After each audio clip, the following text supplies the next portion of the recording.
ডাল দিয়েই শাক বলুন আর শাক দিয়েই ডাল বলুন, যা কিছুই বলুন না কেন, এই পদটা কিন্তু খেতে লাগে দারুণ। ভাত দিয়ে মেখে খেতে বা রুটি দিয়েও আপনি যদি খান, দুর্দান্ত লাগে এই রেসিপিটা। এর জন্য চাই একটু কচি কুমড়োর শাক। শাকটা কিন্তু যত কচি হবে ততই খেতে টেস্ট হবে। আমি বেশ খানিকটা কুমড়োর শাক কুচিয়ে নিয়েছি, একদম কচি। আর মুগের ডাল নিয়েছি। মুগের ডালটাকে শুকনোই দেখাচ্ছি, এরপর ভালো করে ধুয়ে নেব। ভালো করে ধুয়ে নেওয়ার পর কড়ার মধ্যে নুন হলুদ দিয়ে ডালটাকে প্রথমে 80% মতন সেদ্ধ করে নেব। তারপর সেদ্ধ হয়ে গেলে ওই ডালের মধ্যেই দিয়ে দেবো কুমড়োর শাকগুলো। শাকগুলো কচি থাকার জন্য 2 থেকে 3 মিনিট লাগবে এটা সেদ্ধ হতে। 2-3 মিনিট দিলেই এটা সেদ্ধ হয়ে যাবে।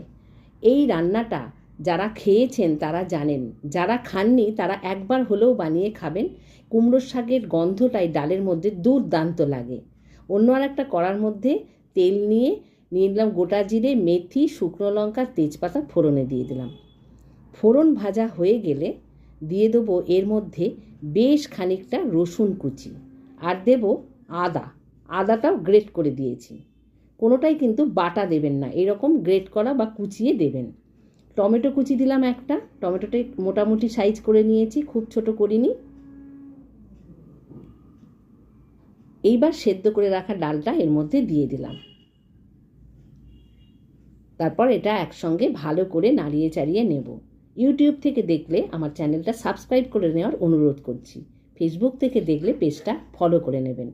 আমার দেওয়া ভিডিওগুলো যদি আপনাদের ভালো লেগে থাকে প্লিজ লাইক, শেয়ার, কমেন্ট করে দেবেন। অল্প একটু জল অ্যাড করলাম, দিলাম চিনি, চেরা কাঁচা লঙ্কা দিয়ে দিলাম। সব কিছুকে ভালো করে মিশিয়ে নিলাম। এই রকম ঘনত্ব হবে, কারণ এইটা কিন্তু ঠান্ডা হয়ে গেলে আর একটু ঘন হয়ে যাবে।